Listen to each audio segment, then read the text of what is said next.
Good evening. Thank you for coming. Going to call this meeting to order September 12th, 2024 at 6:30 p.m. Madam City Clerk, roll call, please. Here. Here. Commissioner Bloodsworth. Here. Commissioner Miller. Here. Commissioner Williams. Here. Commissioner Williams is going to offer our invocation, followed by the pledge. Let's pray. Most gracious God, first of all, I just want to give you thanks yet for another wonderful day, God. And we just want to thank you for this city, God, for each and every employee, God. And we just ask you to continue to look over each and every one of them, God.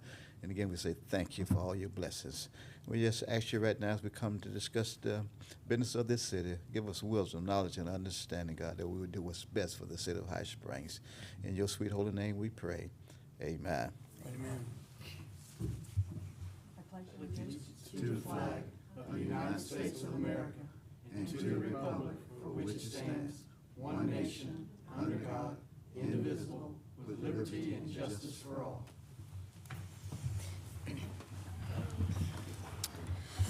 All right, next is approval of tonight's agenda. I make a motion that we approve tonight's agenda. Second. It's been properly moved and seconded that we approve tonight's agenda. All those in favor say aye. Aye. Passes 4-0. Next, we have a motion to approve the consent agenda, the minutes of the August 22nd, 2024 commission meeting. May I make a motion that we approve the consent agenda? Second. It's been properly moved and seconded that we approve the consent agenda. All those in favor say aye. Aye. The consent agenda is approved, 4-0. Next, we have special presentations. A presentation by the Education Foundation of Alachua County. They're outside.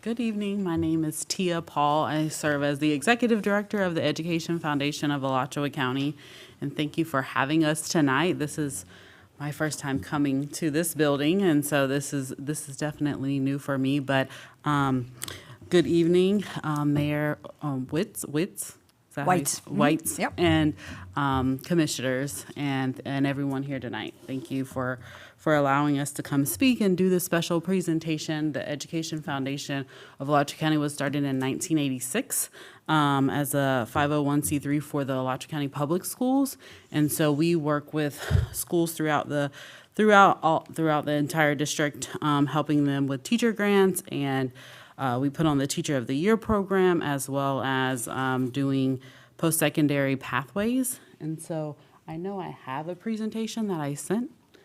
I don't know.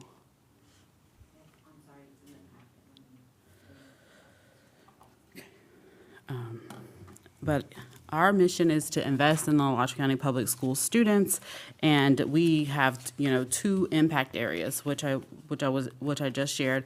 And so through our post-secondary pathways, we have two programs: our senior scholarship program, which we award about $139,000, which is how the Education Foundation got its start 38 years ago. And that program has grown significantly. And this past year, we awarded $539,000 to 117 seniors in Alachua County through our Take Stock in Children program and senior scholarship program. And then we provide grants to teachers. So we're actually in the middle of accepting grants from teachers from across the county, and we award those out $2,000 to $5,000. And so recently, in the last couple of years, we put a kiln at High Springs, and it was the only elementary school that did not have a kiln, so those students could do art education.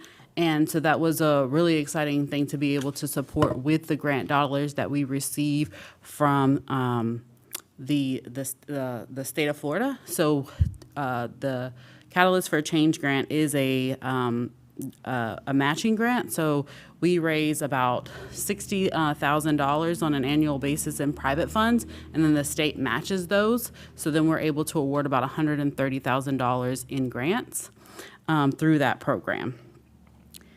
And then we also put on the Teacher of the Year program, so we recognize all 39 Teachers of the Year. And then we are also able to do professional learning. And I will have to give High Springs Community School a big shout out because the teachers there really have driven that initiative.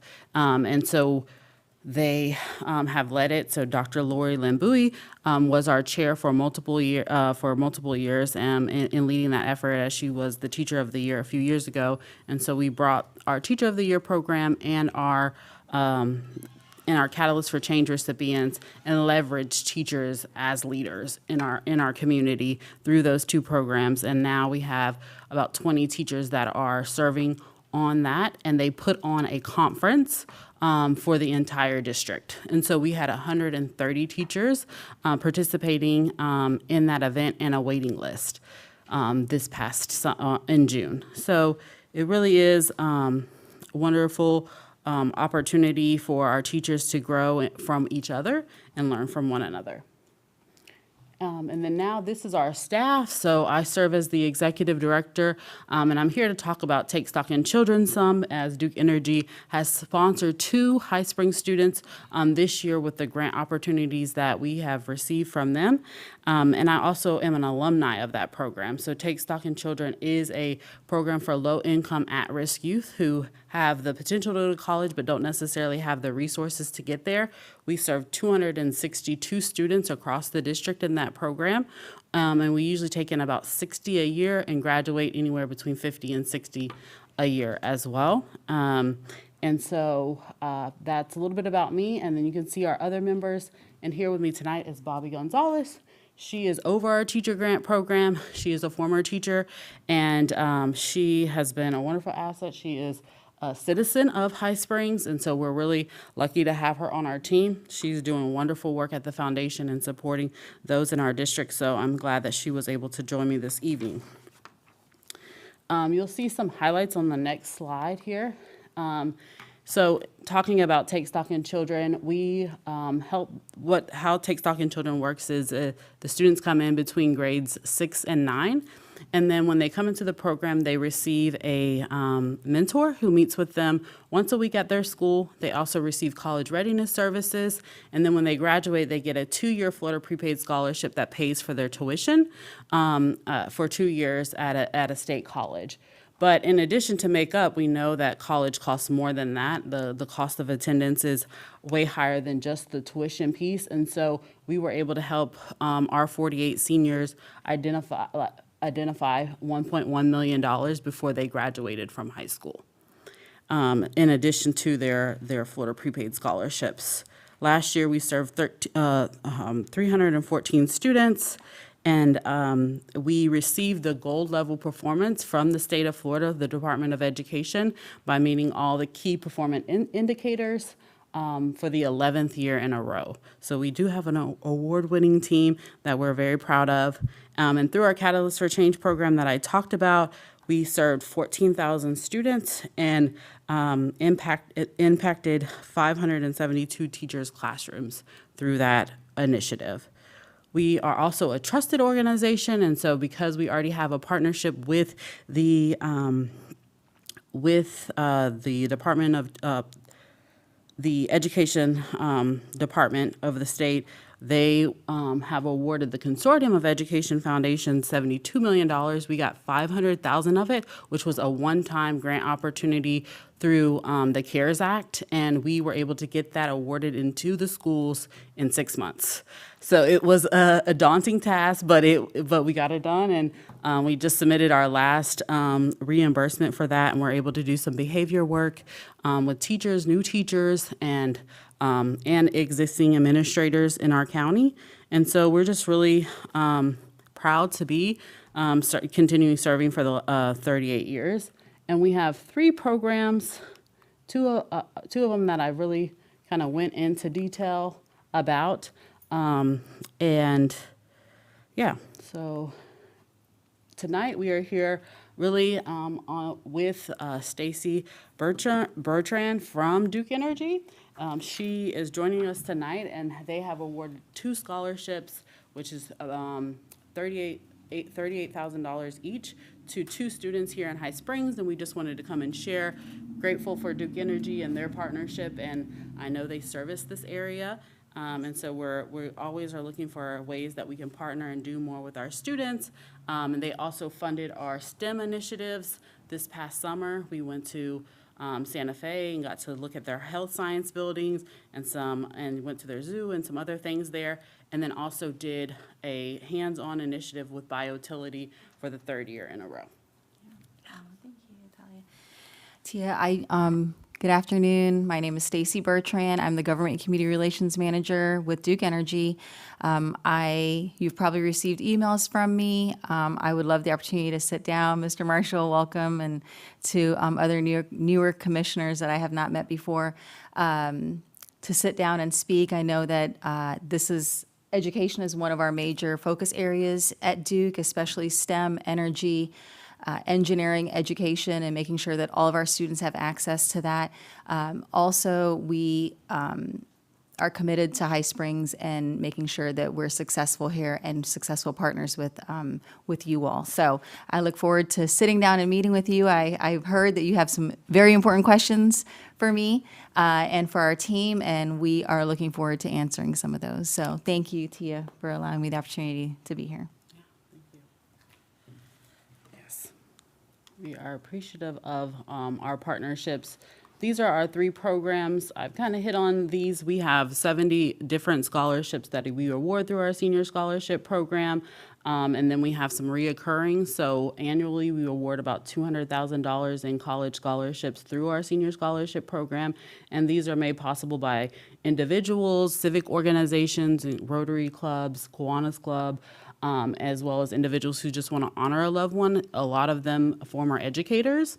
And so it's a wonderful way to leave a legacy and support education at the same time. We have we recognize all of our students that receive scholarships from the Education Foundation at an award ceremony in May. And so we recognize all of them, call them across the stage. And so we're always looking for new opportunities to be able to support those students and continue to be able to award over a $500,000 on an annual basis to students as they look to career opportunities. This is our Take Stock in Children program, and that's one of the reasons why we're here tonight. And then this is our class of 2024. So we just had this award ceremony in May. Again, we're meeting our KPIs, but not only meeting them, exceeding them for the last 6 years, receiving a perfect score from the Florida Department of Education.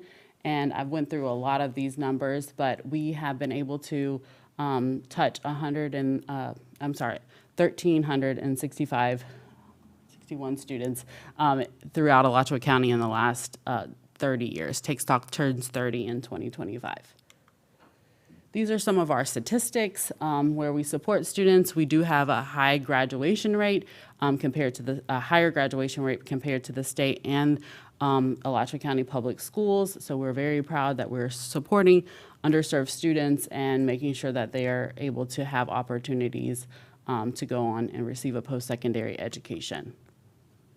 We also are working to even out. We have 38% of our students are male students. So this is an initiative, it's actually a federal initiative to get more male students into our program. And then with that, we also need more male mentors. And so this is something that we'll be working on throughout the next few years. This is Catalyst for Change. We support literacy, STEM, CTE, and high school graduation rates, and then teaching quality and instruction, improving in classroom instruction. These are some of our partners.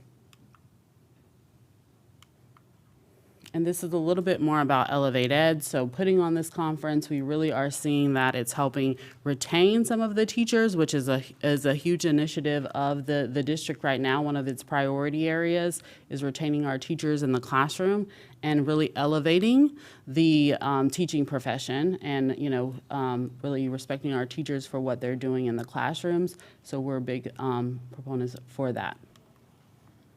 And then CTE is really critical. We know that, students are able to get a one-year certification, leave, and be making $70,000. And so we are supporting students on those career pathways as well. And we have one of our students who received 3 different nursing certifications. She's now working at HCA, and they're helping to pay for her schooling, but she left as a CNA from her school. So we're really proud to be able to support students that way. And we're always trying to leverage grant dollars. And so now, because of a partnership that we had last year with the local HCA initiative hospital, now the National HCA Foundation is supporting local education foundations. And so we receive $60,000 for the next 3 years, and we will be supporting students at Eastside and Lofton who haven't had the opportunity before to ever get CNA license, and supporting them through this grant initiative. And then this is also an initiative that we actually found out today that we received $10,000, and we'll be supporting students with disabilities at Santa Fe High School. A teacher wrote a grant there. We were able to take that. She wrote a grant for a Catalyst for Change. We took her grant, applied for this opportunity, and did receive it. And so we'll be able to give Santa Fe High School $10,000 to support students with disabilities, which is another priority area for our school district. And this is our board of directors. So these are the individuals who serve on our board. And that's all I have for you this evening. If you have any questions, I'd be happy to answer them.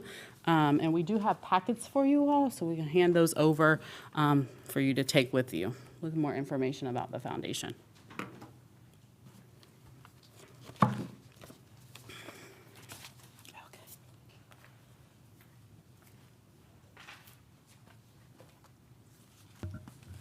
Thank you so much. I appreciate that. High Springs is a little bit grumpy, though, that you took Miss Gonzalez out of the classroom.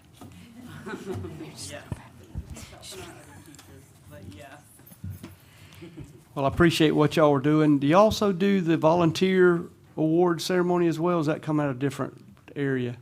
We work with Kelly Costomo and her, we're Oh, yeah. on the same campus, so the employee and volunteers of the year, we work with her office. We actually hold their funds, and so it's not something that we put on, but she puts that on, and we definitely support. Well, I saw some of the same sponsors, so I was just curious because. Yes, Okay. yes. My wife has received Teacher of the Year, and then I just received the volunteer last school year, so I thought y'all were involved in that. I was going to say thank you, good job for what y'all do. Awesome.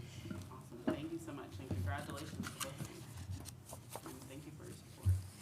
Thank you for coming. We appreciate it. It's a nice way to start a meeting. All right.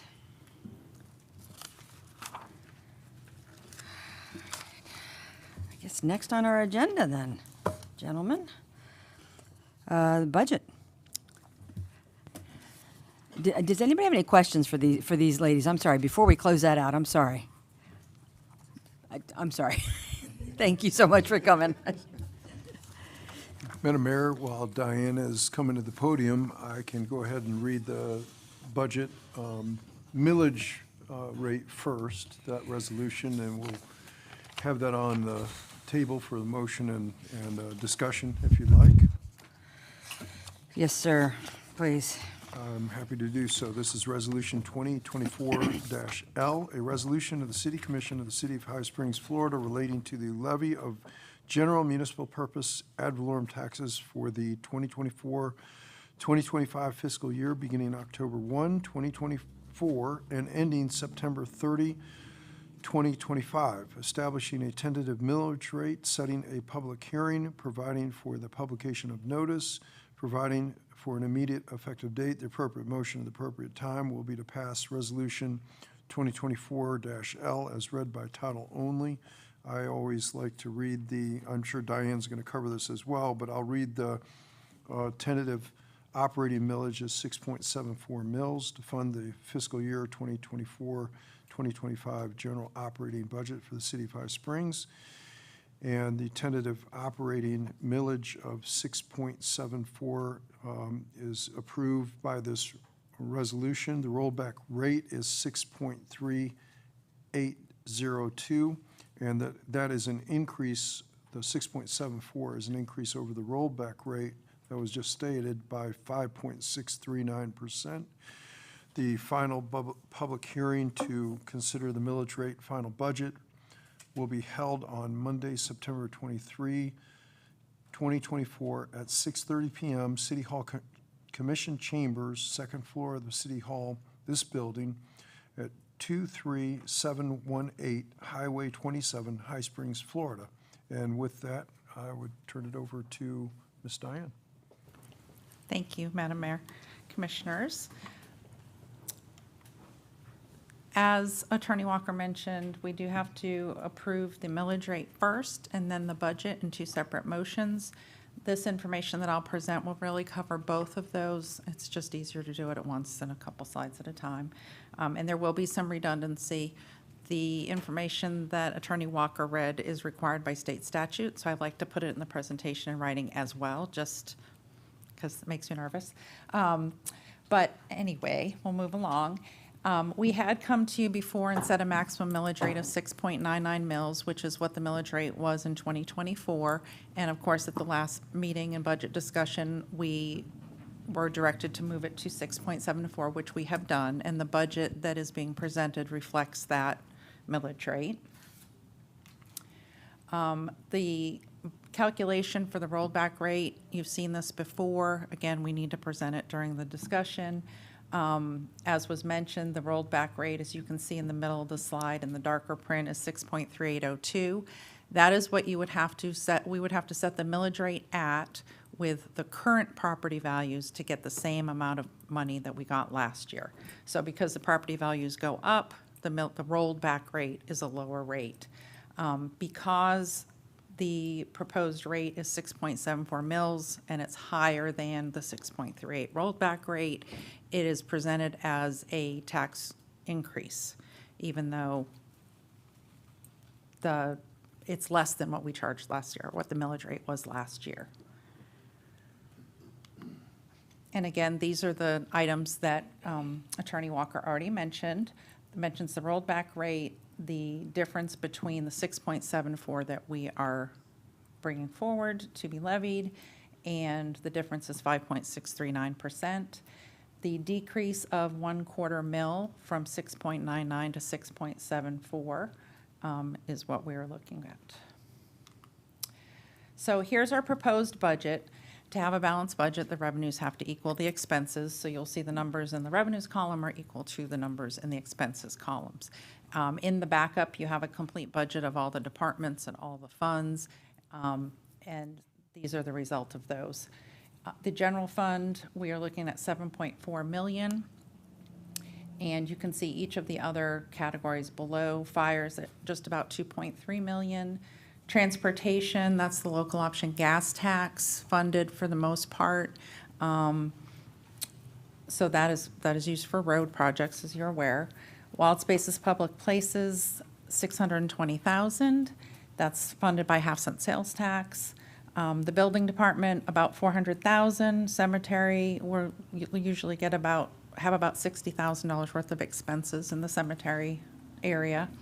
The CRA revenues, which include prior balances pulled forward too, so those are kind of rolling balances, 640,000. Water is about 1.3 million. Sewer looks like it's a big jump at almost 11 million, but that includes the wastewater treatment plant wetlands infiltration project, so there's a large capital component there. The water system, last year we had AMI, so that was a higher number. Now it's just the operating. Solid waste, 1.85 million. Again, that's the Waste Pro contract. And also a portion of that is for a transfer to general fund, as is the case with water and sewer. The water and wastewater impact fees, that's what we typically will recover in a year. And then infrastructure, again, this is prior year balance rolled forward, as well as what we anticipate collecting during 25 is just under $1 million. And if you'll recall, we do have 585,000 earmarked for the wastewater treatment plant project. So here's the highlights for the budget. On the pay increases, the commission determined that they would not want to raise. that the sworn police officers would get a 5% increase and all other employees would get 3%. The city manager will have a contingency carved out from ARPA of $150,000. We're not proposing adding any new positions. We are recommending or proposing to upgrade one of the sergeant positions, not adding a position, but upgrading one of the positions to lieutenant.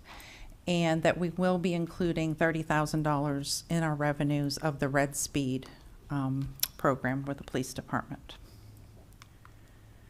In utilities, we are not recommending or proposing any increases for the sewer department for those rates. For water, $3.99 per customer per month increase, no change to the usage per 1,000 gallons, just the flat rate customer charge. And with solid waste, we are not recommending any changes to commercial because the dumpster prices had gone up so much significantly in the past.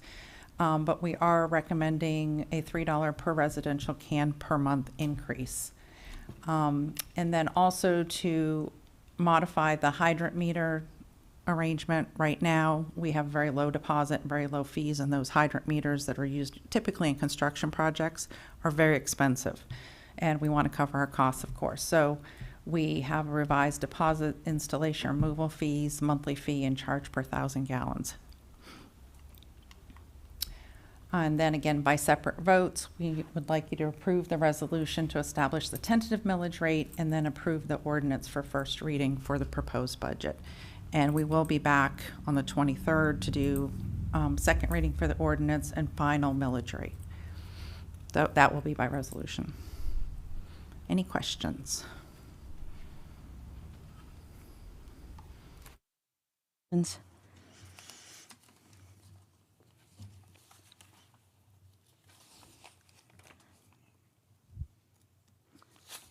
I have a couple, if I may, please. With the solid waste contract, if we went back to that, it's, what is it, 1.8? Yes, ma'am. 1.85 for this year's contract. Do you have a rough idea of what that was a year ago?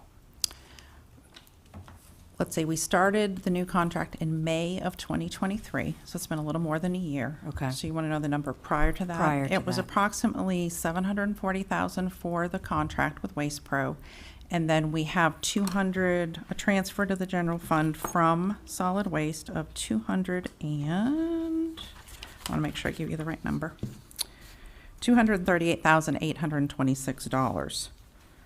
So of that 1.85, approximately 1.6 is the contract, and then the remainder is the transfer. Okay. And then the year before that, that number was considerably smaller, was it not? Yes, so it was, the contract itself was about 740,000, and then we still did have the transfer as well, the 282,000, Okay. So our budget has doubled approximately, yes. on solid waste. Mhm.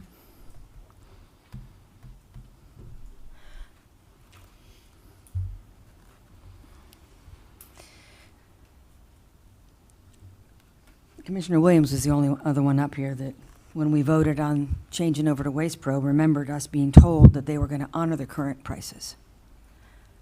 And now we are at double. I have a hard time explaining that to people when they ask. But, I mean, this is contractually what we're obligated to. In terms of the AMI installation, I remember when they sold us on AMI that our non-revenue water number was pretty high. And the anticipated outcome with AMI is that that non-revenue water number would go down. My understanding is that it really hasn't. I think it would be appropriate to have about a year's worth of data Okay. after full implementation to really make that decision. Okay. We have so much seasonality with watering. You have your rainy season, your very hot and dry seasons, and there's a lot of fluctuation there. Plus, we have consumer education. As people who weren't being billed before for their consumption because their meter was broken and now they are, they may change behavior. We don't know yet. We have to kind of see if there's a reaction there. once we have about a year, because I think we completed the last ones in April, May, around April or May. So we will have a better idea then when we've seen a full cycle of a year on how that's impacting behavior and/or water loss at the meter spot, at the meters and in people's homes. What it won't capture yet is any leaks that we have within our system. So Right. that's kind of the next step. We haven't implemented any of, we're just now starting to put in those meters or the sensors or whatever you want to call it, indicators that will tell us where there's leaks in the system. Once those have been managed, which will take obviously time, money to find them, prioritize them, and make the repairs, I think that we'll see a much greater difference too within the system. So there's still hope. 100%, yes. our non-revenue water number will go down. We definitely should see an increase from that. We definitely have seen better communication with our customers. We're able to give them real-time information. We have a lot fewer adjustments that we have to make to bills because we're able to see right away when the customer's bill gets wonky. You know, it's going along, we have little graphs, and you see it go along, and then there's a huge spike, and it stays up. So you know they have a leak, or you presume they have a leak, or they're filling a pool. So our customer service can call those customers and let them know, hey, something's going on at your house, they can fix it. There's less time to have a leak, so there's less expense to the customer. We lose less water. So those kinds of things we're definitely seeing an impact from. And I can see it in the number of calls we get with complaints and questions and concerns. People seem to be quite happy to get a proactive phone call that says there's a problem and help them out before they have a big water bill for the leak. So I'm seeing differences there. The billing process is much smoother for staff. So there are definitely improvements. The water loss thing, we're just not there yet. I don't, Commissioner Blesworth, you, with the non-revenue water issue, if we're pumping 10 gallons of water out of the ground, we can't account for, I don't know, 2.7 or 3 of those gallons. We're not only are we not billing for them, we don't know where it went. When they flush the hydrants, we know what happened. We document that. But it's a very high number. So with AMI, with the new meters that they put in, the hope is that that's going to help identify leaks in the system, you know, because there's a lot of pretty old pipe out there. So, but it was a huge expense. So and it took a long time to get it here because they had delays, lots of delays with supplies like everybody else is. So, but we still had to pay our bills before they were installed. We had to pay them because we had signed the contract, which brings me to another question I had in terms of debt, our overall debt. I signed a check about a month ago for $268,000. And that was for our debt, for new debt that's been encumbered since I've been up here, for 3 different, correct me if I'm wrong, Diane, for AMI, for replenishing the wild spaces funds, for purchasing the canoe outpost, and for the 3rd well. That's correct. We borrowed money for all 3 of those. That $268,000 is the cost of doing business for those 3 things. And that's just a huge number. But there's also other debt, correct? That is That's not correct. just that. Can you explain that to us, please? We also have USDA loans, borrowings, bonds from 2003 and 2009. And those are 40-year borrowings, which is not atypical for utilities. And the 2003, of course, then would end in 2043. The 2009 would end in 2049. And the payments for the 2003 bonds are $124,000 a year. And for the 2009, they're $334,000 a year, approximately. So at the beginning of September, we pay the USDA loans. So right there, you know, it's $540,000 that we're putting out at the beginning of September each year, so. But again, it's not atypical to have that in a utility. Municipalities get better interest rates. In this case, we had a USDA borrowing, and infrastructure should last a long time. So it's normal to have long-term debt like that, but it's painful when you have to write that check. So these USDA loans were used for infrastructure, is that what they were used for? That's correct. Such as water lines or what? The original wastewater treatment plant, and I'm not sure, I think the other one was for water plant, but I would have to go back and check. I did not have a chance to grab that. And then speaking of the canoe outpost, I thought that was covered by a grant. Part of it was, is that correct? Yes. Part of it there came was from a the county. portion, there was probably about 180, 190,000 came from the county, about 400,000 came from, well, ultimately it comes from Wild Spaces, but we borrowed money, and then when we have to pay the debt payment on that borrowed money, we use the Wild Spaces money to do so. So you're using Wild Spaces funds to repay the loan that we used to purchase. We cash flowed the purchase, but then we decided to borrow money. I remember it clearly. But didn't we borrow more than $445,000? So wasn't it 600 something? The whole purchase was $589, I think, if I And remember right. that's what we borrowed. And there was a grant, I don't know if it was a grant for 180 or so. I'd have to go back and pull the numbers, because that was right before I got here, so I wasn't involved in the transaction, Yeah, so I don't remember the details. But wouldn't- we pay about $97,000 a year for that borrowing, but it's a short borrowing. It's only 6 years, I think. Do we know what the maintenance cost of the canoe outpost is on a yearly basis? I can get that information for you. I don't have those details right now with me. And it will So change. we're still bec- making payments on that debt? Yes, sir. And we And have we how many more started years? we started in 2022, and we finish in 2028. That term is a little bit more agreeable than the USDA loans, at least. The canoe outpost has had varied uses since we purchased it. So for a period of time, Anderson Adventures Outdoors was managing it and using it. Then we've had a period of time where it's been vacant. Now it's been refreshed, and the Parks and Rec Department is using it for offices. So as we pull those expenses, they will be a little different over time because we had different uses. So the expenses going forward with Parks using it again will be setting out on kind of new data. So we'll have to, we can make some estimations on what it's going to be going forward, but we only have a month or so of actual data when they've had people in there in the last year, so. Right, and what is our ideal for the canoe outpost, just to have an office building? So the building's gonna be continue to be used for Parks and Rec. There's another half of the building that is in pretty bad shape, but we're looking at maybe making that a public space. It's not very big, but it's also gonna be it's essentially a park for the public to come use and have access to the river. Did I answer your question? Yeah. So with that being said, are we preparing like a walk path or trail for people to be able to launch a canoe? Because I understand the little dock that was there is gone, correct? So what are we doing there as far as people, kayaks and such as that, with the cypress knees and all that being in the way, roots?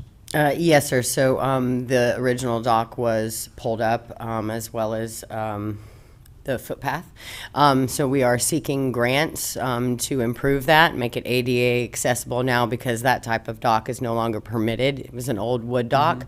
We actually will be meeting with the Alachua Conservation Trust to get some more information. They have an easement on the property to make sure that when we move forward, that we do so in accordance with keeping nature. But the idea is we are actively seeking grants to get a full path down there that's ADA accessible, as well as a launch pad, which is kind of like a floating dock that you can launch off of. So once that happens, that would kind of be like the premiere. Everywhere else, you just kind of launch off of the riverbank there. So I think we would be a destination. And having been out there, we get a lot of traffic through there, people who are wanting to launch. So I look, and it's a great access to the springs. So once that happens, and we're looking forward to be able to fund that, like I said, through grants and Wild Spaces, I think, the traffic will come in, and I think it'll be a great destination. So How much property do we actually have there? Do we know?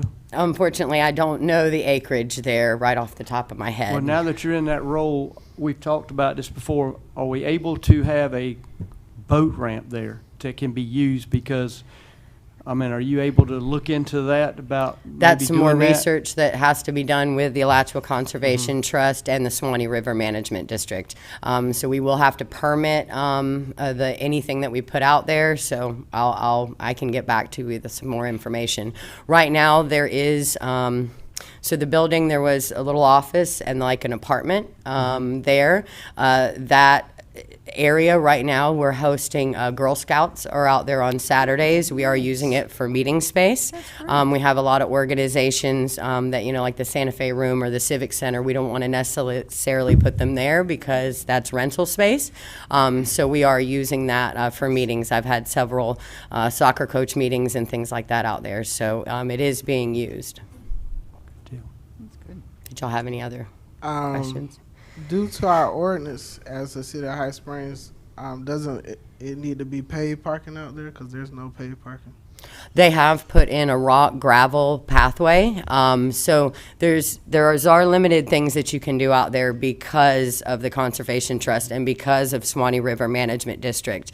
Water runoff things because we're access right there to the river. So you don't want that, in your drinking water. So the things that we have done out there were permitted and we've got all the permission for. So I'm not sure if you have been out there in a while, but it's a nice gravel that we have a circular driveway and there is that crushed asphalt. It's that's also out there for parking, and we put nice rocks out there. So there's plenty of parking. Some people come out just to use the shade. We have several people who come lay down and read out there. There's a catfish hole that we're working to get back in. A lot of fishermen. So I mean, it's a popular destination for mullet fishing. So. And a green space, just a passive park that anybody can come use, which is, something that, is a good thing to have in the community. So. Thank you. Yeah, I still want the estimate yearly cost.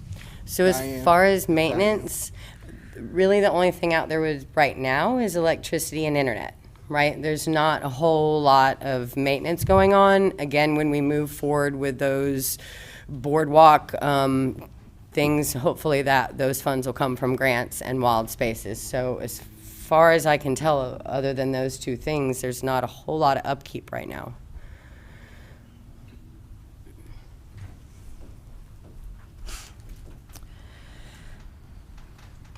Gentlemen, do you have any other questions? Yeah, I just wanted to get clarification. How our contract going back to the garbage waste, how long is our contract for? When do we get to renegotiate that or search for another?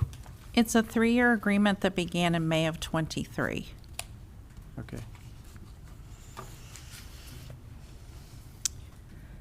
I have I talked to Mr. Marshall a little bit about raises, and the commission obviously isn't getting a raise.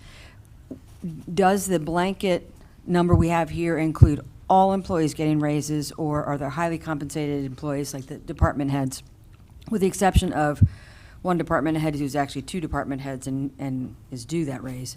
Are all the department heads also getting raises as well? Yes, they're built in. Last year we did not. This year it's built in. Right, okay. All right. Do we know how many employees have not been working more than 6 months here? Are they getting raises as well? The way our policy is currently written, anybody that comes into employment prior to October 1 we get raises still gets that raise. Is that correct? And we don't have any employees making less than $15 an hour. I wanted to clarify that correct. as well. Okay. So based on the numbers that you told me about the debt between the USDA loans and the 3 newer debt burdens, that's $726,000 a year that we are paying just to pay off our debt. And that's a huge number. There's nothing we can do about it. We have to pay it, but in terms of the overall budget, that's a pretty substantial part of the overall budget. I don't think I have any other questions. Oh, the other thing I wanted to talk about, if we could, just to make sure that we're clear in terms of where pots of money have been moved from. There's a lot of lot of moving, like we were paying for the lobbyist at a CRA. We can't do that. We were paying for the Christmas decorations. We can't do that. We were paying salaries out of Wild Spaces. We can't do that. So even though I know we've been working very hard to cut costs all over the place, can you explain to us how much we've had to add back into the general fund to make sure that we are transparently keeping the pots of money where they belong? We had, as you said, the lobbyist was just under 34,000 a year. The Christmas event was just under 20.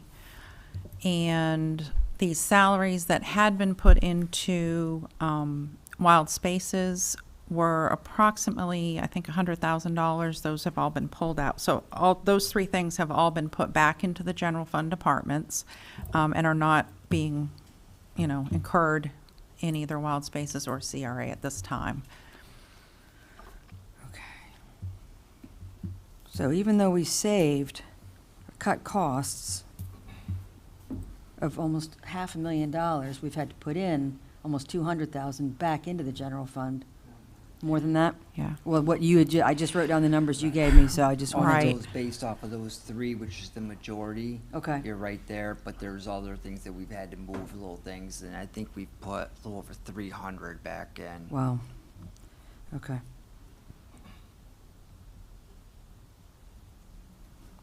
So in terms of getting on top of our budget, it's not only just cutting costs, but making sure all of the pots are where they're supposed to be, and that's making it a little bit more challenging this year. So this year, in the short time I've been here, I wanted to focus on getting our spending under control. I didn't like the way some of the money was being spent, and I wanted to get that under control.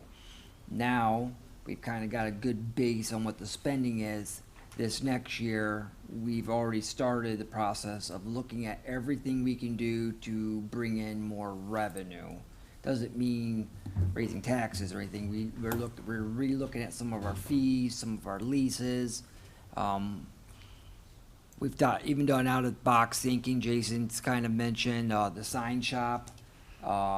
We could look at other municipalities that need signs. We could do that and try to generate some revenue. So this next year, we're concentrating on revenue. This first 5 months I've been here, we concentrated on the spending.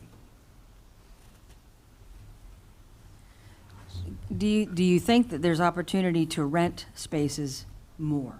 How filled is the Civic Center? How filled is the Santa Fe room, the Post Springs room? How well are we doing renting those spaces? So for the yearly leases are normally about $10 for the year. That goes for more than just the old school. It goes for other properties that the city owns, and it doesn't cover the costs. We're bleeding there. So that's one of the things that we're looking at now. We have a committee together that's reevaluating all the lease space and all the rentals like the Civic Center, and make sure, and calling around other municipalities to make sure that we are at an appropriate amount. So we're trying to get back to where we should be with that. The old school, those rooms are all rented out, and to the point where we don't have space, and we've had, as you heard in previous meetings, different organizations sharing different rooms. So we're at capacity at the old school. The Civic Center gets rented regularly, as you know, when we sign checks, the refunds for, so I see that it's being used. Douglas Center just opened up. We kind of put a little bit lower amount on that just to try to entice people to use the Douglas Center, so we're hoping that gets used. I think we're doing good as far as utilization. We're just not capitalizing on the revenue side of it. $10 leases is not going to cut. Like I use, for example, I'll pick on the Boy Scouts. I've had this conversation with Commissioner Bloodsworth, is we need about $50,000 worth of repairs to that building, which I have a grant that closes this month. Fingers crossed we're gonna get it.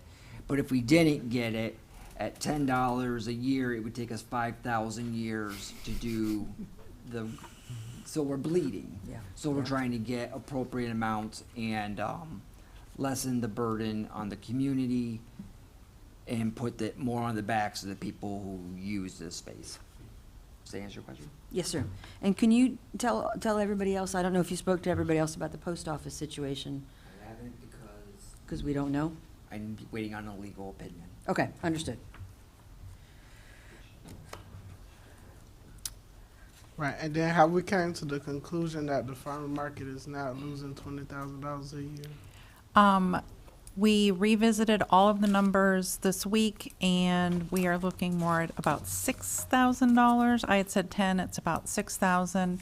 I think Jeremy has some additional information. This afternoon. Yeah. Okay, I just wanted to put that out there because, you know, that was something that I stated in the meeting, and I got citizens ask me about that every day. So I wanted it to be out there that that number that was said was not accurate. I had said around 10, it's about 6,500. And then the other piece of it that is not included in that as we're going through and really looking at it, and honestly, we hadn't spent a lot of time looking at farmers market numbers because there's not a lot of money in the whole bucket and there's only a few line items. And we'd been really hitting hard on utilities and millage and things like that. So now we've had the chance to really dig through it. And one of the differences in the garbage contract is that the prior garbage contract, we got free dumpsters and trash service at all the city facilities. We no longer have that. We have to pay for those. So we looked at the cost of the dumpsters at the farmers market pavilion, which is used by the vendors there. And it's about $7,000 a year for that. I think there's 2 dumpsters there. That has been borne by the little bit of fund balance we had in the solid waste fund, the $1.8 million budget, but that's going, that's gone.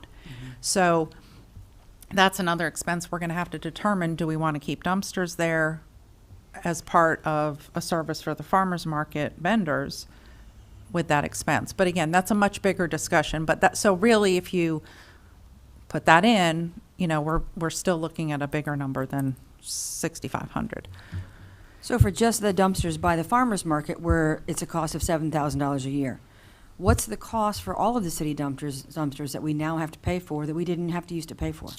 I'm going to give you a ballpark because I don't know the exact number. I think it's around 35,000, but I don't know. We looked at it very early on. We tried to go through the addresses and look at it when we very first got the contract, and we had some ballparks. I haven't looked at it in the year and a half since then, so I can get that number though and bring it back to you. That's a big difference. The only other question I had in terms of the wastewater treatment plant expansion, I know that we don't know yet where the budget is with that you spoke to the engineers. So we had a meeting with the wastewater treatment plant team. Made it very, very well known at this meeting, the city is not putting any more money in, because that discussion came up and I ended that, squashed it right away. No, we're not putting more money in. So they have gone back and they're looking at cost-saving methods. They bought, Jason, what's that material that they use? Bentonite. We have a bunch of extra that we didn't have. So they're reaching out to other municipalities. They're going through projects to try to sell that to recoup some of the costs. The project is still on budget, and but there's not enough slush room in there that I'm comfortable. So they have identified about 200,000. Does that sound right, Jason? About $200,000 of,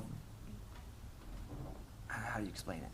$200,000 of changes and stuff that we could do to make the budget better.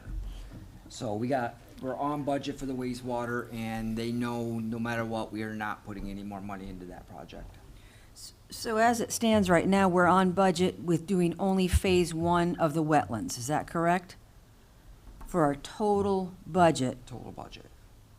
on only phase 1, so that doesn't include phase 2? They were including phase 2. Yeah, space 2. Oh, so they're saying they could still do phase 2 within the original budget? Correct.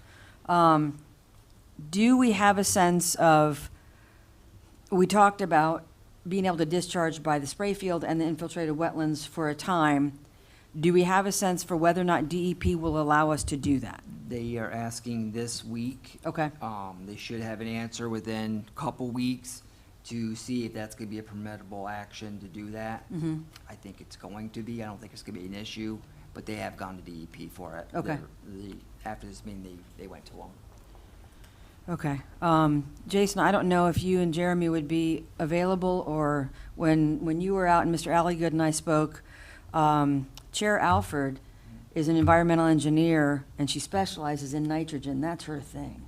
And I think she might be a valuable resource that we could tap into, and she wouldn't charge us as an engineer because she's a county commissioner, and I'm sure she'd love to help. I don't know if she could help give us some institutional knowledge that I don't have, that we don't have. She may be able to give us some perspective, and I think she'd be really happy to help. Sure. So I don't know would it be okay if I sent you her administrative assistant's contact information? If I'm going out And there then- next week anyways, just meet with one of the assistants, Oh, county good. managers, so I Oh, can. great. I'll poke Okay. my head in and. She may be a really valuable resource, in terms of thinking outside the box, Sure. so. Okay, gentlemen, any other questions? I just wanted to clarify on that go back to the USDA loan. That's a 40-year loan, so each one of those loans are 40 years to pay off. Did I understand that correctly? That is correct. Okay. And we're partway there. I mean, we're about halfway there on both of them, so Thank you. you're welcome. If I may, when it comes to salaries, I do have 3 employees that make less than $15 an hour, considerably. They're at $14.37 an hour Fire currently. is separate. They do make less. It's just that they're not covered under, have to be minimum wage $15 an hour. Fire is separate.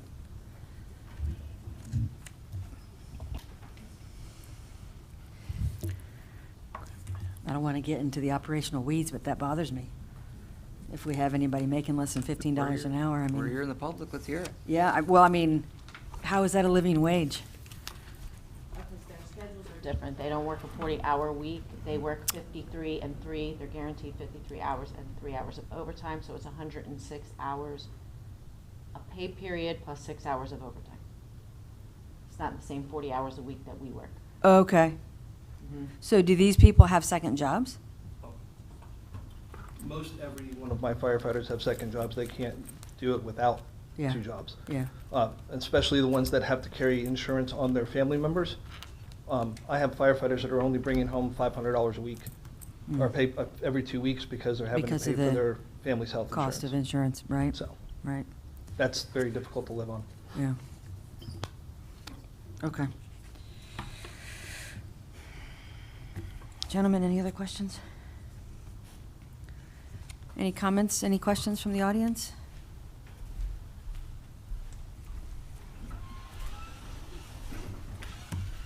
Good evening, Mayor, Commissioners. My name is Sue Weller. I just have one question, and that is on the ARPA funding for the city manager's contingency fund. Is that what we are considering as our reserves? No. No, that's not. So we cut the budget so lean that I told them there's going to be unexpected. So to formally answer your question, no, it's not a reserve. It's most cities have a contingency fund for the city manager. So give you an example. Angela's assistant city clerk needs some training. She didn't budget for it, but something came through and they needed a certain training. I can pay for it out of that. Whatever's left over out of that 150,000 contingency fund at the end of the year, because I want to be pretty strict with it, whatever's left over that will go towards the reserve amount because our reserve amount is very low. So I'm trying to take steps to, over the next years, to better put money into that reserve, because right now, if something catastrophic happened, we're in trouble. All right, well, so what is our reserve amount? And I didn't see that. I maybe just missed it in the budget itself. Ms. Weller, I'm ballparking. I don't have Right. that exact number, but I think it's 730. We don't have a final, I would be ballparking it because the audit for '23 is not done. Correct. So our last audited numbers are in '22, for '22's audit. '23 is underway and we'll have '24 shortly. It's about $600,000 in the general fund.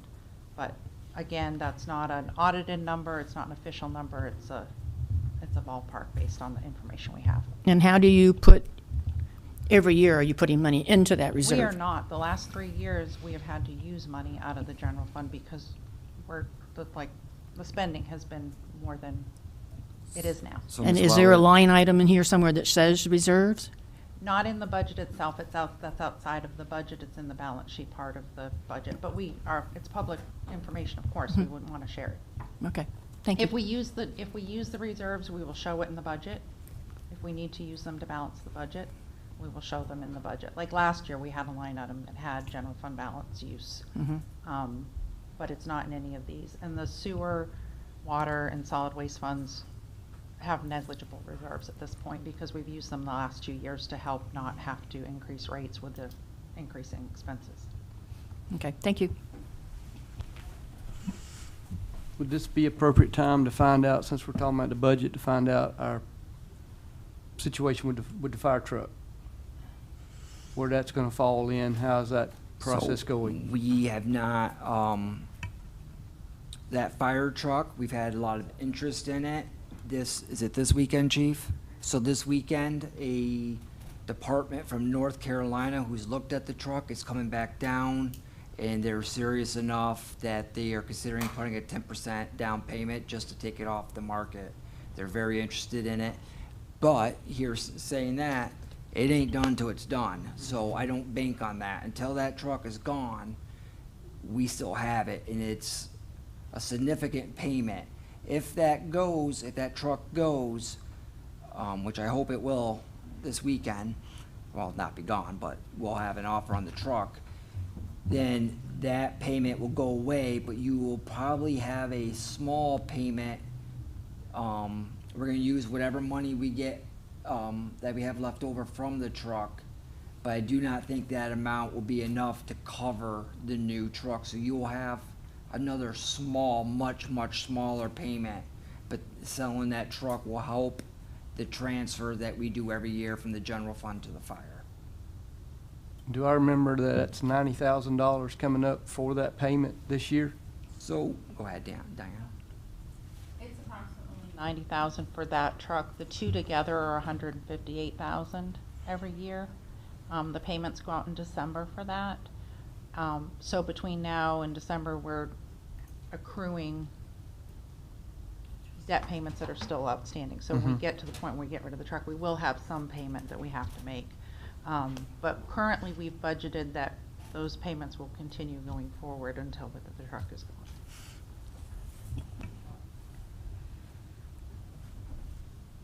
So, rough numbers of our general fund, about 36% of that is fire. So about a third of the general fund is fire operational. Okay, so that could go down. Okay. Run that number by me again, that didn't sound right. I've got 2.3 million for fire, and the general fund is 7.4. Is that wrong? Do I have the wrong number for fire? The fire number is in addition to the The The fire 2.3 million is in addition to the general fund, but the general fund does transfer about 1.1 million to the fire department. So the fire department has a few main sources of revenue. They have the fire assessment, the agreement with Alachua County Assistance, and the general fund. They're not the only, but those are the main Okay. So what you're looking sources. at is the fire, that's the revenues and expenses that comes out, but out of that 7.4 million in the general fund, 1.2 million of that is the general fund transfer to the fire. Which Okay. is So part one- of that 2 point. Does that make sense? Right. Yes, so that's less. Okay, less than I thought. Okay. It's about half of the fire department's budget, the transfer from the general fund. Give or take. Chief Peters and I have had many discussions, and we are taking significant steps. One, selling this heavy rescue is one of those steps, but he understands and he's on board, at least he says he is, about taking steps to significantly reduce the reliance on the general fund to fund the fire department and make the fire department taking steps to make it more self-sustainable. I don't think it will ever be self-sustaining. I think there will always be a transfer so the community really supports this fire department. Having this fire department of this magnitude, I mean, it's not a huge department, but it's a nice department, well-staffed and well-equipped. That's expensive. It's an expensive, endeavor. So I think we'll always have a general fund. I don't ever see the fire department being self-sustaining. But we can't continuously put 1.3 million, approximately 1/5 or so of the general fund each year into the fire. That's just not a sustainable, option. So we are taking steps to find out what recurring costs. So example, those vehicle leases that we got rid of, that's gonna help with the recurring costs, and that will help lower the general fund's transfer. This heavy rescue and replacement, that'll help. We're gonna continuously try to reduce that transfer. And what ended up happening with the boat? Gone. It's gone. Gone. Okay. It's going to take a while. You know, we're going to have to keep on keeping on. You see a budget that I had a short time to do this budget, and the budget that you got presented and we all seem to be on board with during the workshops helps slow the spending, gets it under control. Also, we had stuff going in wrong accounts or coming from the wrong funds and whatnot. What you see for you is an accurate, transparent budget. It should be, and we're gonna work on it to make it even more transparent next year. My goal for the budget, as far as transparency, is the average citizen can take a look at this budget, understand what is being presented, and also really understand where their tax dollar goes. So next year during the budget workshop, you're gonna have a graph that shows out of your $1 of tax, this much goes to this fund, this fund. I really want the public to understand what it is that they're paying for and what they get for their tax dollars. And that's the extra key thing. I don't know if y'all got the information I sent y'all about the communicating about the budget. Huh? Did y'all get the paperwork I sent y'all? No? No? Who'd you give it to? Who did I give it to? Someone in the office. She made copies that day.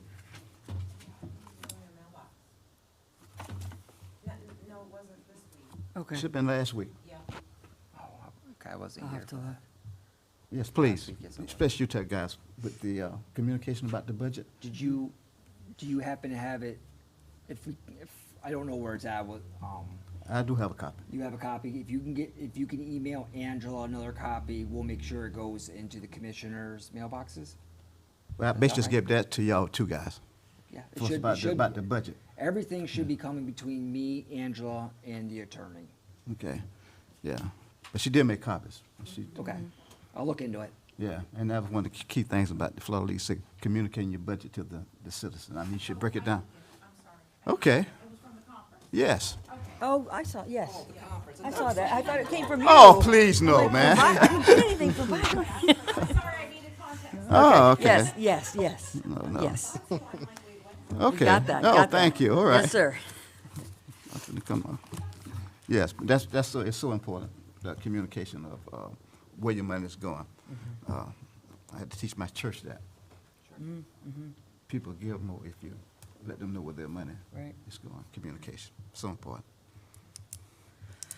Mr. Walker, I have a quick question in terms of fire. 'Cause the one thing that Mr. Marshall and I were talking about is our fire department is so important to these folks. We have a fire assessment that we pay on our tax bill, and that is, that can only go up so much. We have to do studies, and that only covers fire suppression services. Doesn't cover ALS support, the paramedics and all of that. Is there the possibility of having instead of it being buried in millage, could we communicate that cost by a different or a separate line item for ALS services is there a way by which we could do that, rather than it being sucked up into millage? In other words, in your budget summary, you'd like to show what the general fire services cost is and what the ALS cost is? No, I mean in terms of your tax bill. When you get your tax bill, it has your fire fee is separate. It's right there as a separate Right, line item. right. Is there a way that we could levy a separate fee so that when people say how much we love our fire department, they see, well, you know what, that's costing my household $450 a year. Right now, I think it's $223 per household. If there was a way to identify a fee that was just paying for ALS, because that way people see, you know, this, it's very important to us, and by golly, I'm going to pay $450 a year to have our fire department. Yeah, I don't know what that would be. Is that even possible? I don't know, but I can check with Answer and see if they Okay. can provide that for us, that information. Okay. I'm Because happy I to do feel that. like the value and what it takes to run a fire department can get lost in the vortex of the millage and the general fund, and I don't think folks really understand. And, you know, there's so much value to them and our police department, and having a small community like ours with their own fire department and their own police department, it's expensive, but it's important, and people here really, really care about having those, so. I will be happy to look into it. Okay, find I out. appreciate it, thank you. All right, gentlemen, any other questions? Any other questions from the audience? Well, I got one last question. What's the process? How is that going with the fire department with the mold issue? I'm gonna give you an update on that during my city manager's report. The issue that's being presented right now is the budget, so we should probably Okay. stick on the budget. I can update you that and answer any questions during the city manager report.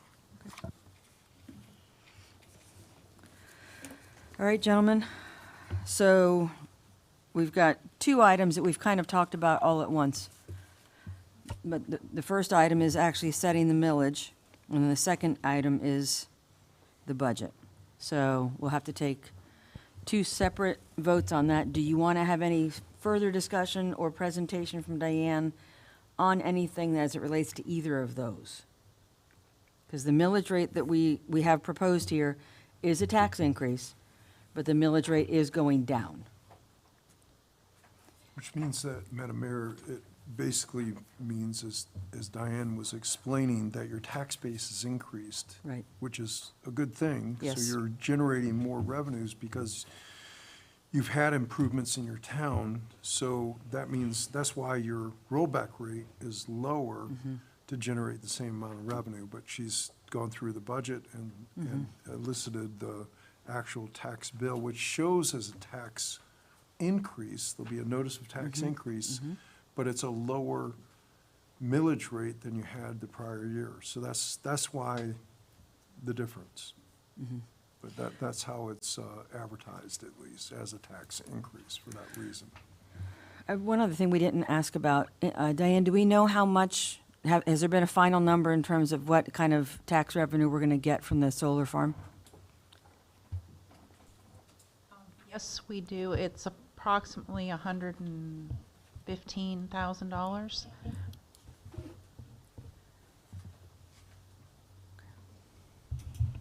And we have no legal way to make that any better. The main reason it is at that level is because, I think I mentioned last time, the state statute that solar installations are 80% tax exempt. So we can't get property tax or tangible property tax on 80% of it. So if it was $100, we'd only be able to get 20. So that's the main difference in what the projections had been. That would have been nice to know 3 years ago. 80% tax exempt. Okay, thank you. All right, gentlemen. Madam Mayor, the appropriate Yes, sir. motion at this time would be to pass Resolution 2024-L as read by title only. Madam Mayor, I make a motion that we approve Resolution 2024-L. Second. Roll call on this one? Mayor White?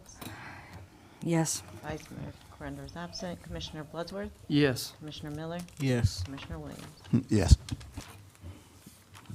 Madam Mayor, the next item is ordinance 2024-06. This is an ordinance adopting the 2024-2025 fiscal year budget for the city of High Springs, Florida, and providing an effective date. The appropriate motion is to pass ordinance number 2024-06 as read by title only. Gentlemen, any questions? Any questions from the audience? All right, gentlemen, do we have a motion? I make a motion that we pass ordinance 2024-06. Second. All right, it's been properly moved and seconded. Madam City Clerk? Commissioner Bloodsworth? Yes. Commissioner Miller? Yes. Commissioner Williams? Yes. Mayor White? Yes. Before we close this out, Diane, Jeremy, I know how much went into this. I know how hard you guys have been working, and I appreciate it so much. It's, Also, I'd like to point out, me and Diane worked very hard on it, but it was a group effort with these department heads. They Yes, sir. all came to the table, they all made sacrifices, and every one of them should be commended. yes, sir. Thank you, I appreciate it. Just a word on that. Yes, sir. We've been here before. With good management, we can come out of this. Believe me. This too shall pass. I believe you. Yes. We've been here the longest. It should pass. All right, next, unfinished business, we have none. Citizens' requests and comments for issues not on the agenda. Please state your name for the record and limit your comment to 5 minutes. All righty. Commissioners, do you have any response? Well, there were no comments, so we'll go on to new business. And thank the lovely lady from BMX who's been sitting here through all of our budget talk.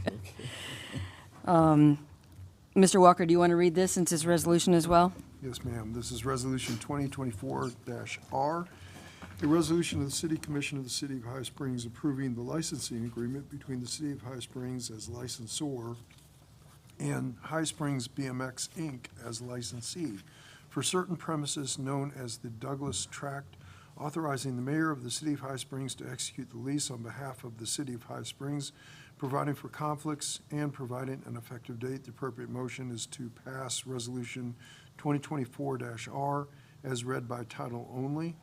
This is a license agreement between our city and High Springs BMX. We previously granted to the licensee a license from January 1st, 2003 to December of 2005.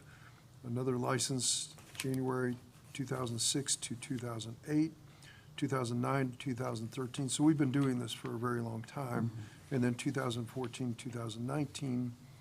And this new license agreement will have similar terms as has the prior agreement. It's a very simple licensing agreement. It authorizes a 5-year period commencing January 1, 2025, ending December 31st, 2030. And it is up for approval this evening. The portion of High Springs Cemetery expansion property, commonly known as the Douglas Tract, is the area that is to be licensed. There's no ownership interest. It's merely a use agreement. As we stated, this is a 5-year term, if not terminated earlier by the parties. It's $1 a year.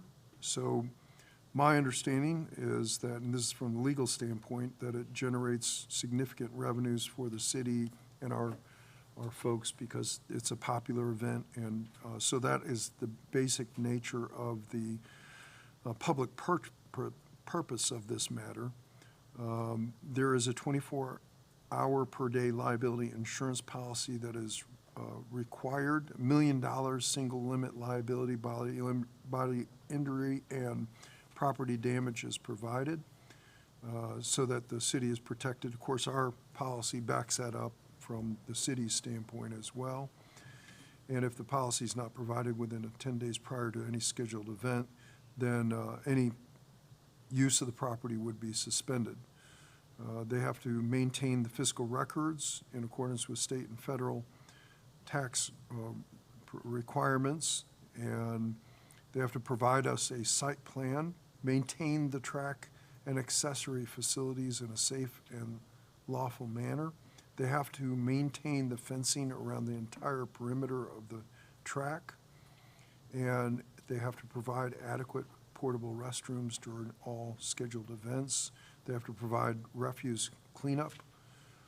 They have to schedule and supervise any track usage and accessory facilities on the property in accordance with this license agreement.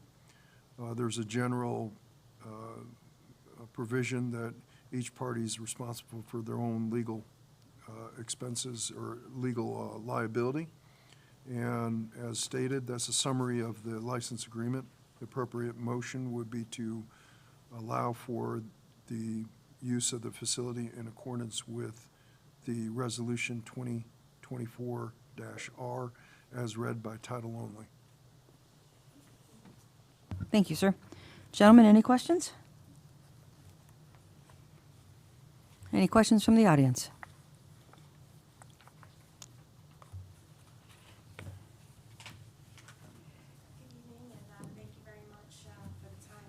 I know some of you may not be familiar with the BMX track, so I just wanted to briefly share our organization. As you mentioned, the BMX track's actually been in operation for 20 years out there on the facility. I think the first year was just the building of the facility. Over those years, we've attracted visitors from 38 states and 16 countries. Many of them, it's their first time to Florida and to North Central Florida. They have the opportunity not only to compete here at the BMX track, but experience the local community culture. And we've seen many of them choose to come back and vacation here.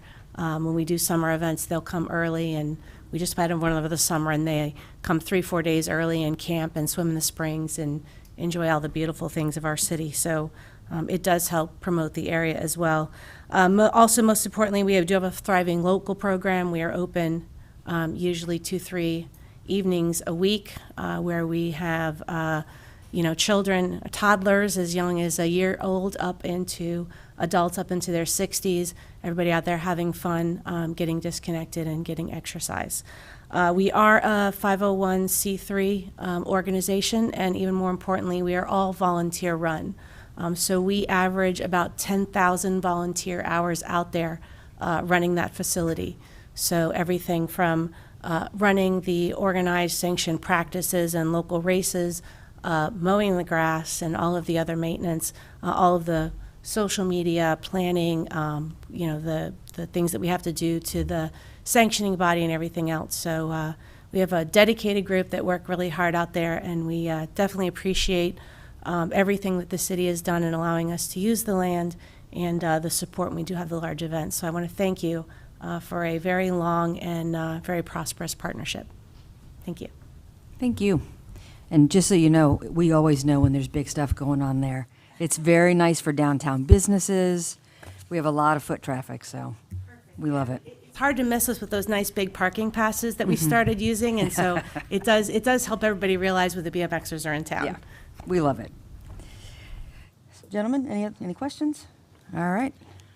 Make a motion that we approve resolution 2024-R. Second.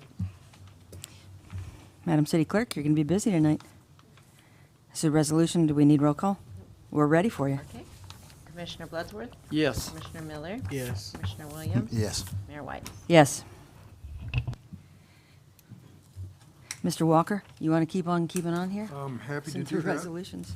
Next item is an interlocal agreement for fire suppression and first response EMS rescue services between Alachua County and the City of High Springs. I'll read this this resolution by title only. Resolution number 2024-S, a resolution of the City Commission of the City of High Springs, Florida, adopting an interlocal agreement for fire suppression and first response EMS rescue services between Alachua County and the City of High Springs, Florida. repealing any resolutions or parts of resolutions in conflict, providing an effective date. It attaches the interlocal agreement itself, Madam Mayor. And again, this is something that we do year in, year out with Alachua County. We provide services outside the jurisdiction of High Springs. It is a revenue enhancement for the city. We have certain levels of service per the agreement that we have to adhere to, and the city then, or the county of Alachua then pays us for calls that we provide. So if it's a tier 2 level service, they compensate us at the rate of $865.50 per incident, and that consists of 4 person daily staffing, ALS certification, and staff is comprised of state certified drive operators and company officers.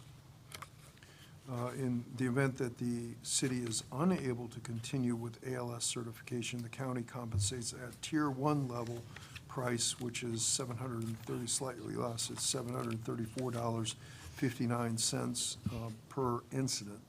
The same provisions, we have to provide certain equipment, training, and staff, and there's the mutual indemnification. Any of our losses result on our insurance providing the coverage for that. If it's county, then the county provides their insurance coverage if it's county negligence or a loss. The county will provide access for county-owned radios to the trunked radio system, which they've just recently expanded. The county is responsible for maintenance, installation, removal of all the county radios. If we're out on a county call, then their protocols take precedence and their supervision. And then there's a mutual aid agreement. If they're in a city, then they take their orders from our chief. Payments to the city are made in 4 payments made on a quarterly basis. And the appropriate motion is to pass the resolution as read by title only, and that is resolution number 2024-S.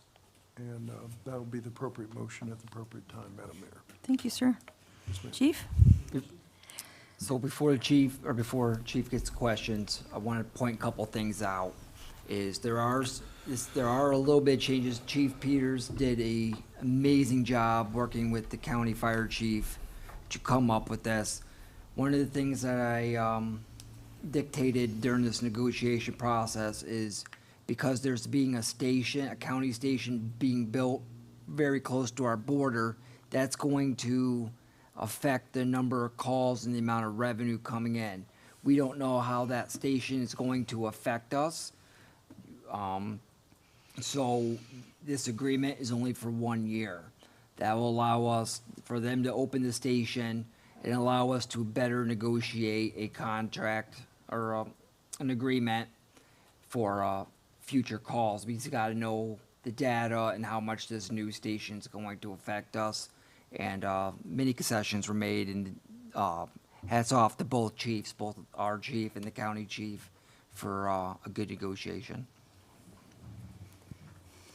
Thank You you. want to highlight very briefly Really, the only changes to this agreement, initially, they wanted to just pay us for arrivals, that if we actually arrived on scene, that would have significantly lowered the amount of revenue we would have generated for this year. But I went back to Chief Theus and asked him if we could keep it at all incidents. Every time we roll out of the station, we should be compensated for that. And he was in agreement with that, with the 1-year contract. The uncertainty, like Mr. Marshall says, is that we don't know what Station 21, the new fire station, is going to do to this agreement. We don't know how that's going to affect how much we make. So I wanted to keep it status quo until then. I was able to get them to lower the amount of staffing we have to have on the truck in order for them to pay us, to reimburse us for the calls. Initially, it was written that there was to be 3 people on the vehicle that goes into the county and take care of the county. I explained to Chief Theus, most of the time our minimum manning is 4. If I've got 4 people If I have to put 3 people on the truck and send it to the county, now the city has no protection, no coverage, and I just couldn't do that. So I had asked Chief Diaz to lower that number from 3 to 2, so we can leave 2 people behind here, and our city's still covered if we're going into the county to help them. So he was in agreement with that.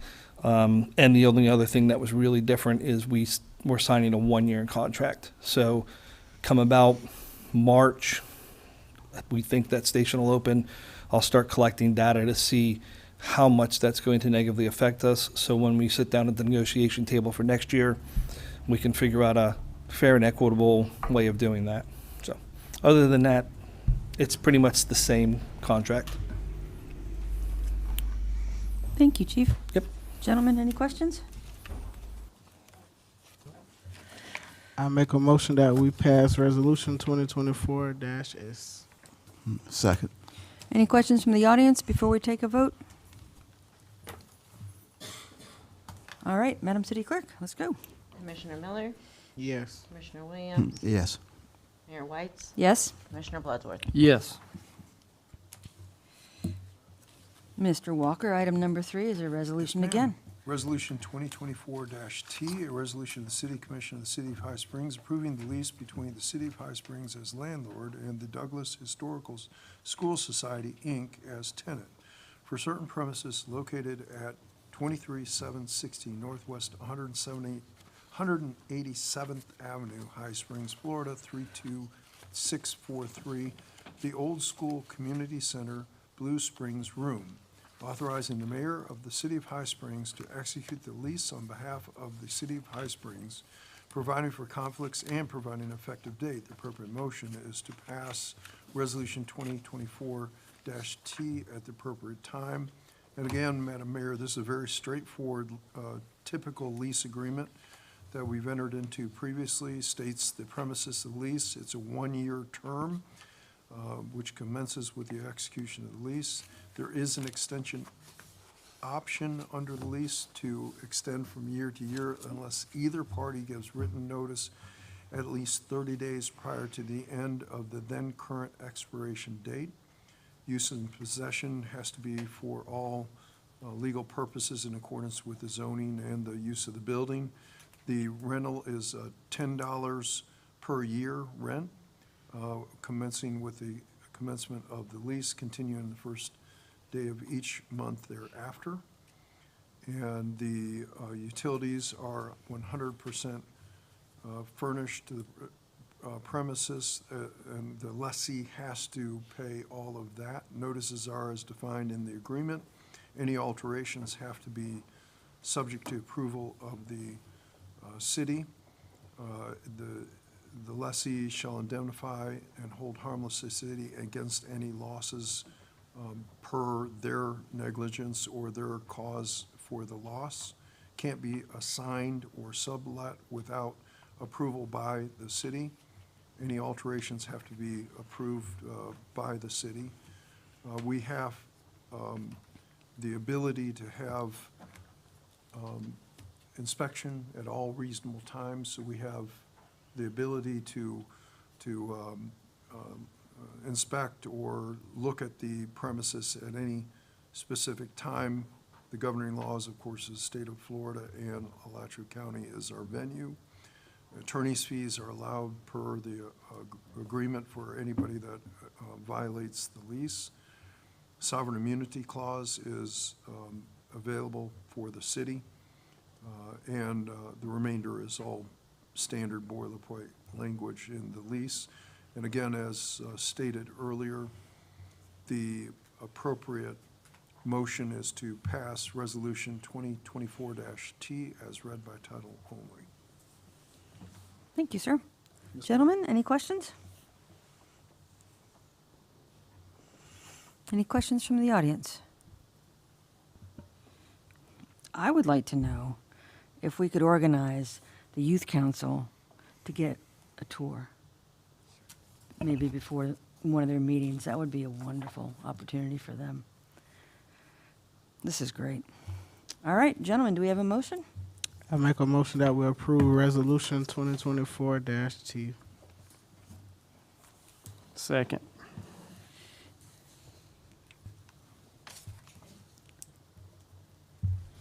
Commissioner Williams, Yes. Mayor White, Yes. Commissioner Bloodsworth, Yes. Commissioner Miller. Yes. All right. Next, Mr. Walker. Sir, it's a Re- resolution. Yes, ma'am. Resolution number 2024-U, a resolution of the City of High Springs, Florida, approving that certain agreement between the city and Wildan Engineering, Inc.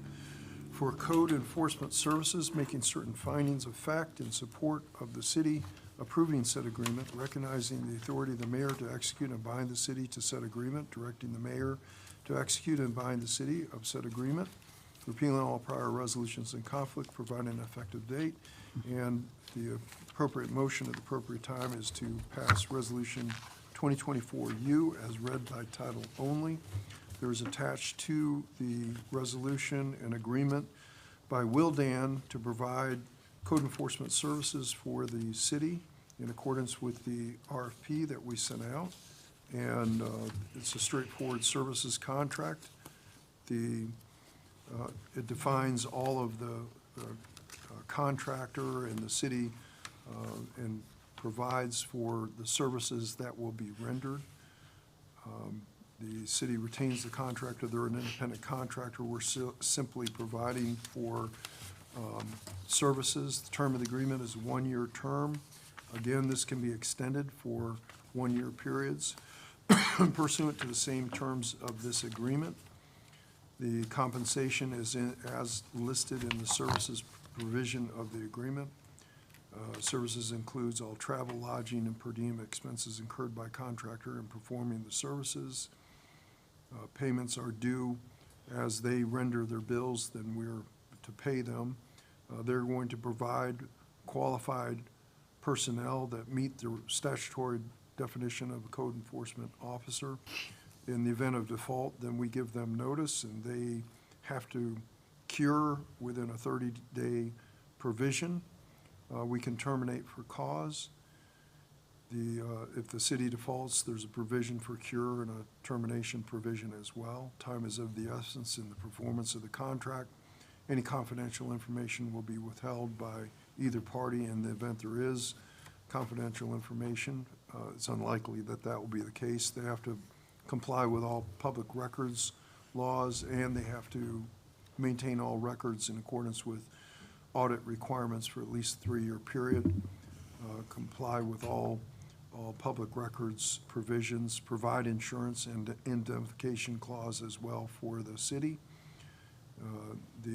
We're accepting the agreement. They're not able to subcontract or assign the agreement without city's authorization.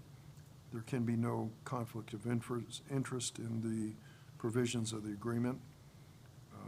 And again, boilerplate language in the clause. There's a statement of work associated with the agreement as well, and they've got to carry $1 million coverage as part of their liability provisions. So the appropriate motion is to pass the resolution as read by title only, and that will be the appropriate motion, Madam Mayor. Thank you, sir. Yes, ma'am. Gentlemen, any questions? I did have one question. So I remember when we talked about this, are they actually going to assign us one person that's going to be doing code enforcement? Because according to that, that is not what that says. So the way the contract reads, the contractor can send any one of their qualified, code enforcement qualified people out.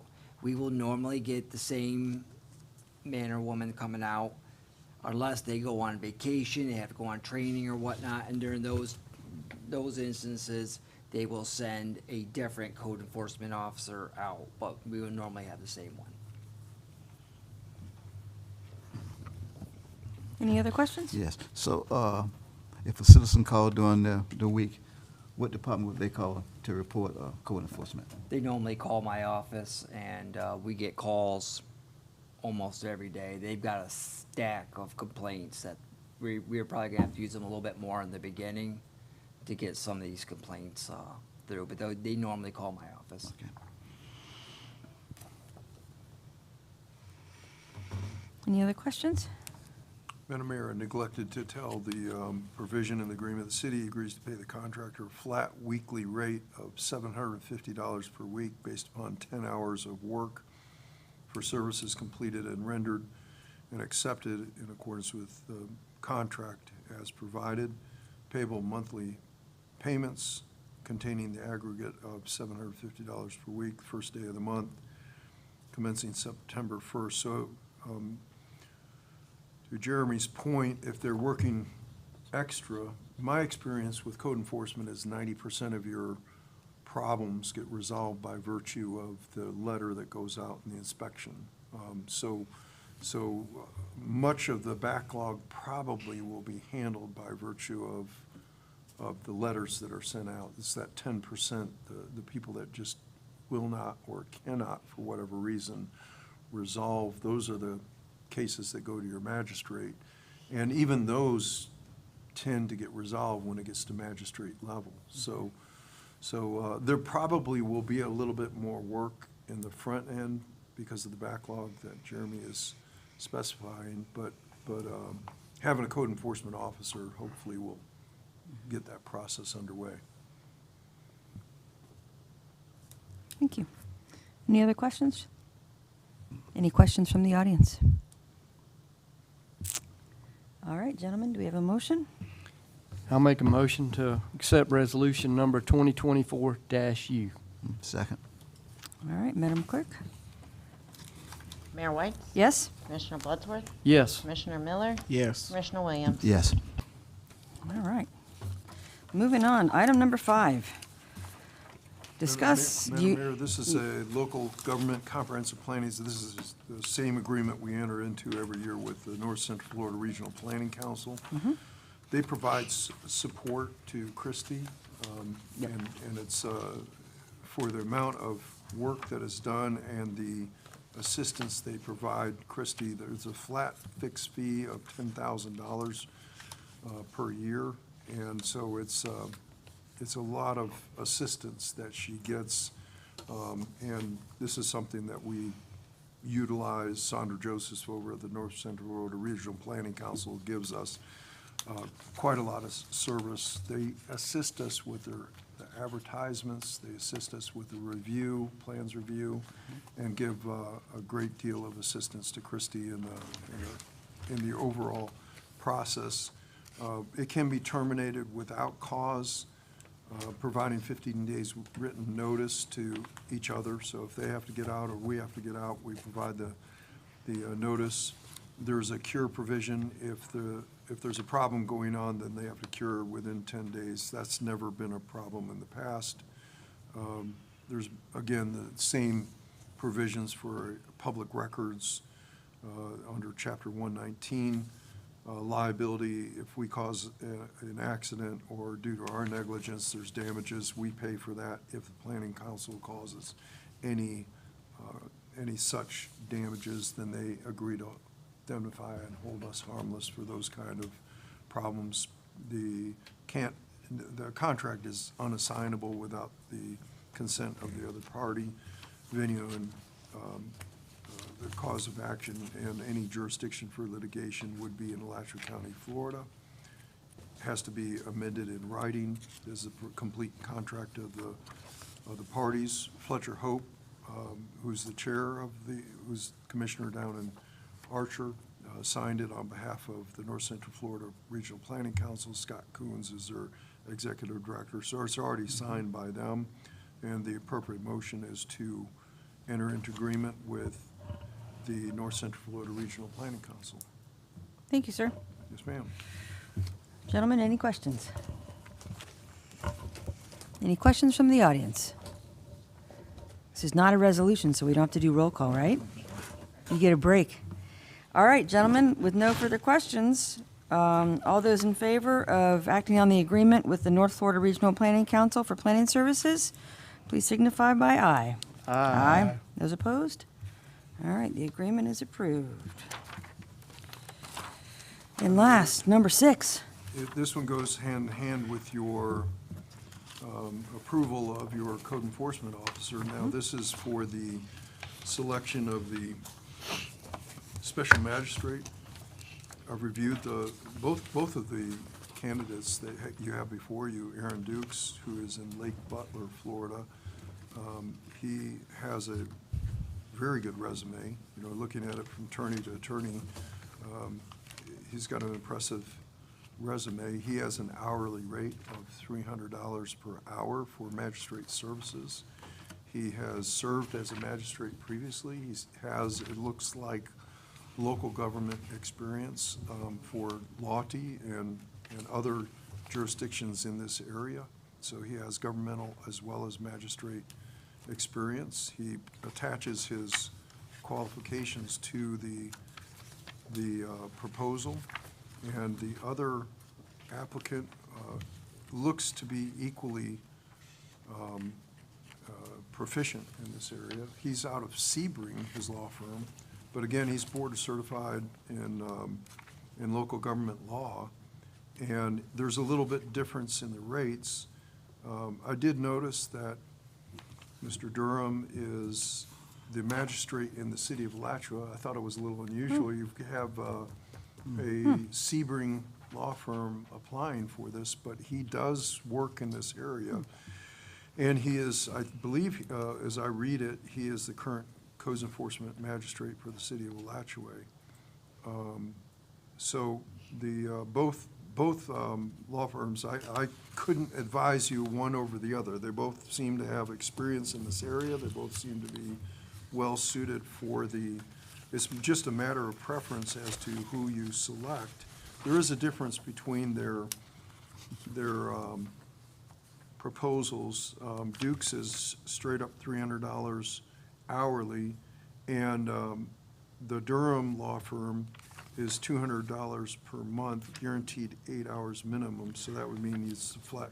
That was corrected. $200 It was corrected, yeah. Oh, I see. It's Okay. less per hour, but he would require 8 hours Minimum. minimum, Yeah. yeah.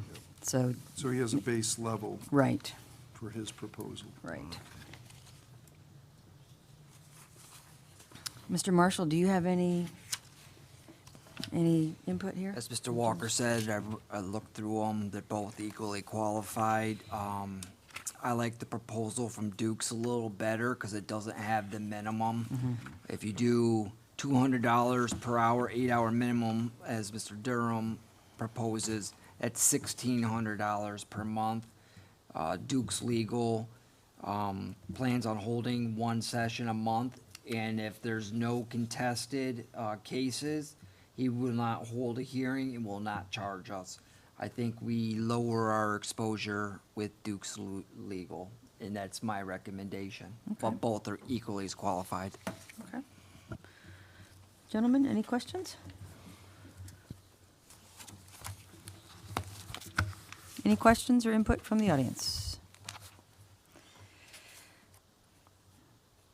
Well, I think that, in my opinion, Mr. Dukes would probably be the more cost-effective way, because once we get the codes enforcement officer going, I don't anticipate we'll need a whole lot of magistrate services. And it has been properly moved and seconded that we enter into an agreement with Dukes Legal for magistrate services. All those in favor, say aye. Aye. Those opposed, 4-0. Mr. Walker, you again. City Attorney, report and update, sir. I will report that Danielle and Kirsten are both up in Boston, so I was going to ask them if there's anything for attorney comment, but I suspect they're out. They're at a Having Red dinner Sox and game. We're going to leave them alone then. There you go. That's right. Nothing to report. Mr. Marshall, sir, I will keep it brief because the Buffalo Bills have are already not kicked going to be off. beating the Dolphins They've already tonight? kicked off. But first thing we need to discuss is at the last meeting, which I wasn't here for, before I bring that up, reminder, I will not be at the 23rd commission meeting with the budget. I'll be at the ICMA conference.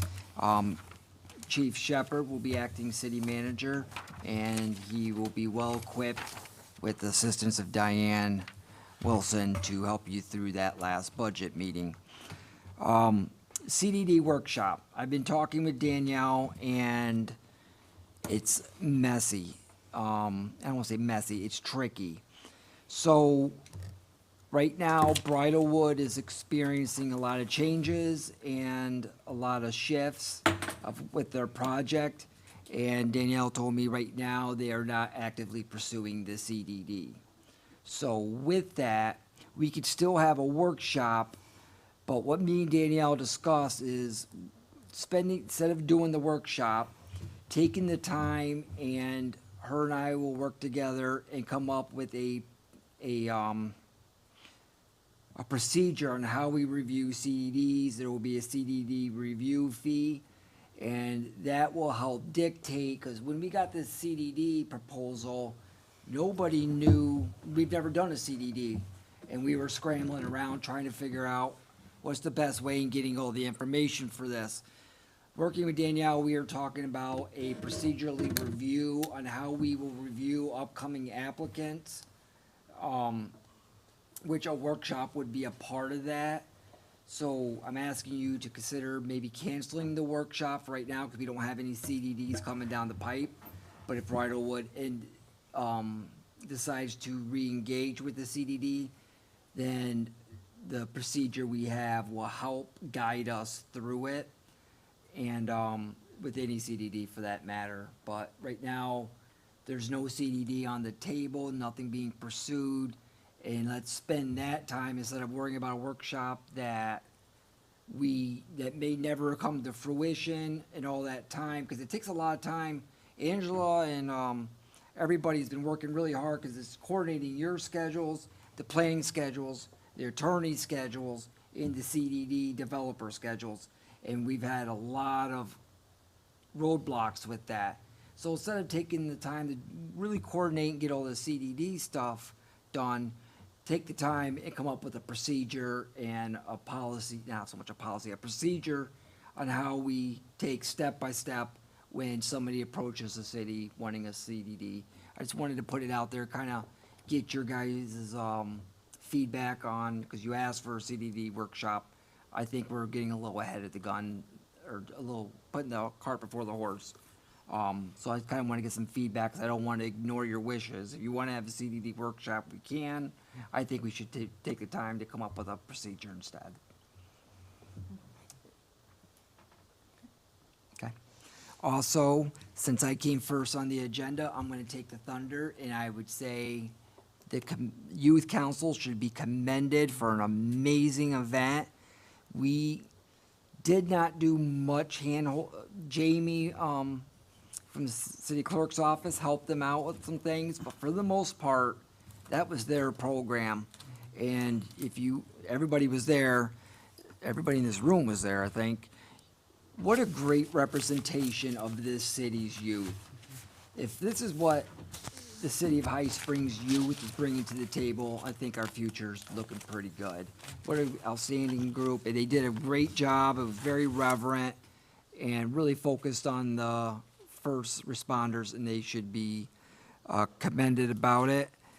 And lastly, I'm not gonna pull it up right now, but Parks and Rec, they've had soccer and volleyball, and they have over 300, close to 300 people signed up for it. How many teams? 14 with soccer and 9 with volleyball. Great, it's great, and we're excited to be hosting that, and that's all I have. Commissioner Blesworth? I talked to Kevin last night, and he has some pictures, if we can show them there. I think maybe it might be the same ones that's out there on our Facebook page, but you're welcome to take a look at those. And I need to make a correction. I said Boy Scouts and VFW were the only two organizations that were allowed to retire flags. It's actually veterans associates or veterans groups can do it, as well as Girl Scouts. So I want to make that public correction since I made that statement publicly. When we took on Boy Scouts, that was, at the time, was the information given to us 15 years ago.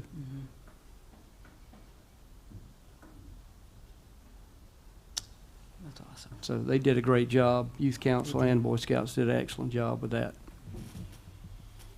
Thank Right. You already know that the Employee of the Week is Miss Amy from CRA.